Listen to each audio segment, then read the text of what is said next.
Hello అండి, అందరికీ నమస్కారం. ఈరోజు ఈ వీడియోలో మేము శ్రీరామనవమి 2024లో ఎప్పుడు వచ్చింది, నవమి తిథి ప్రారంభ మరియు ముగింపు సమయాలు, అలాగే ఈరోజు సమర్పించవలసినటువంటి నైవేద్యాలు ఏమిటి అనేది ఈ వీడియోలో చూపించబోతున్నాము. ప్లీజ్ వీడియోని లైక్ చేయడం అయితే మర్చిపోకండి. అలాగే ఛానల్ ఎవరైనా ఇప్పటి వరకు సబ్స్క్రైబ్ చేసుకోకపోతే సబ్స్క్రైబ్ చేసుకొని పక్కనే ఉన్న బెల్ ఐకాన్ క్లిక్ చేయండి.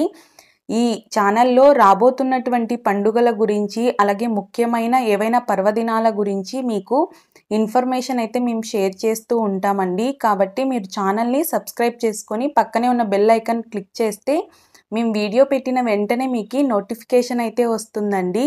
వీడియోని స్కిప్ చేయకుండా చివరి వరకు అయితే చూడండి. విష్ణుమూర్తి దశావతారాలలో 7వ అవతారంగా రావణ సంహానార్థమై శ్రీరాముడు వసంత ఋతువులో చైత్ర శుద్ధ నవమి రోజున అయితే జన్మించాడండి. ఈ రోజుని మనం శ్రీరామనవమిగా జరుపుకుంటాము. ఈ రామ జన్మదినాన్ని మనము అంగరంగ వైభవంగా జరుపుకుంటామండి. ఊరు వాడ రామాలయాలలో, అలాగే హనుమంతుడి ఆలయాలలో.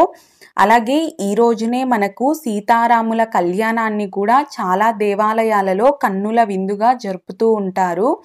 ఆ భాగ్యాన్ని మనందరం కూడా వీక్షిస్తూ ఉంటామండి, ప్రత్యక్షంగా కానీ పరోక్షంగా టీవీలలో కానీ సెల్లుల్లో కానీ. ఇప్పుడైతే మనకు ఈ 2024లో శ్రీరామనవమి ఎప్పుడు వచ్చింది, నవమి తిథి ఎప్పుడు ప్రారంభమై ఎప్పుడు ముగుస్తుందో తెలుసుకుందామండి. ముందుగా అయితే నవమి తిథి ప్రారంభం వచ్చేసి 16 ఏప్రిల్ 2024 మంగళవారం సాయంత్రం 4:26 నవమి తిథి ప్రారంభమవుతుందండి.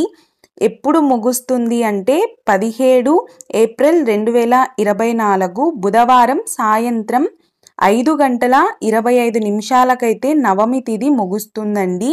మరి శ్రీరామనవమి ఎప్పుడు జరుపుకోవాలి అంటే 17 ఏప్రిల్ 2024 బుధవారం రోజునైతే జరుపుకోవాలండి.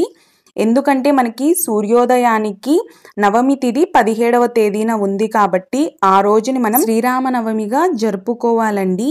సమర్పించవలసినటువంటి నైవేద్యాలు ఏమిటి అంటే రామయ్య తండ్రికి ఆ రోజున పానకం అలాగే వడపప్పుని సమర్పించాలి. వీటితో పాటు అరటిపళ్ళని కూడా సమర్పించవచ్చండి. చూశారు కదండి, ఈ వీడియో మీకు నచ్చినట్లయితే ప్లీజ్ లైక్ చేయండి. అలాగే మీ ఫ్రెండ్స్ అండ్ ఫ్యామిలీ మెంబర్స్కి షేర్ చేయండి. వీడియో చూసినందుకు మీకు కృతజ్ఞతలు.